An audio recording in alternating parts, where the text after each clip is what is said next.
Hi అండి, welcome back to Rakshita tailoring. నేను ఈరోజు కట్ వర్క్ హ్యాండ్స్ అయితే చూపిస్తానండి. ముందుగా బక్రం పీస్ అయితే ఈ విధంగా తీసుకుని మనకి ఎడ్జెస్ దగ్గర నీట్గా కట్ చేసుకుని 2 ఇంచెస్కి అయితే మనం బక్రం పీసు మార్కింగ్ అయితే చేసుకోవాలి. మనకి 2 హ్యాండ్స్ కావాలి కాబట్టి 2 ఇంచెస్ చప్పున 2 పీసెస్ అయితే ఈ విధంగా డ్రా చేసుకుని కట్ చేసుకోవాలండి. ఇలా కట్ చేసిన తర్వాత మనకి హ్యాండ్ లూజ్ ప్రకారం తీసుకున్నాం కదా, ఇందులోనే మనం ఇప్పుడు కరెక్ట్గా 2 ఇంచెస్కి ఉండేలాగా మెజర్ చేసుకుని అక్కడి నుంచి 1 ఇంచెస్కి ఇంకొక మార్కింగ్ అయితే చేసుకోవాలండి.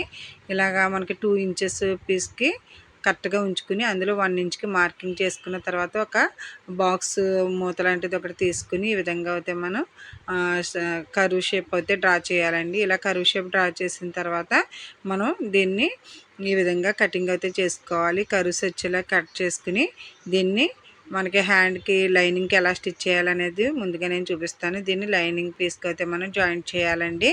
లైనింగ్ పీసు హ్యాండ్ పీస్ తీసుకుని ఈ విధంగా నేను చూపించిన విధంగా స్టిచ్ చేయాలి. మనకి ఐరన్ చేసుకుంటే చేసుకోవచ్చు, లేదంటే ఈ విధంగా 1 స్టిచ్ అయితే మిడిల్లోకి వేసేసుకుంటే సరిపోతుందండి. ముందుగా మిడిల్లోకి ఒక స్టిచ్ వేసుకుంటే మనకి కర్వ్స్ అనేవి ఈజీగా తిరుగుతాయి. ఈ విధంగా రౌండ్గా సర్కిల్స్ అన్నీ కూడా మనం స్టిచ్ చేసుకోవాలి. ఇలా స్టిచ్ చేస్తే మనకి కట్ వర్క్ అనేది ఈజీగా వస్తుంది. ఈ విధంగా స్టిచ్ చేసిన తర్వాత మనం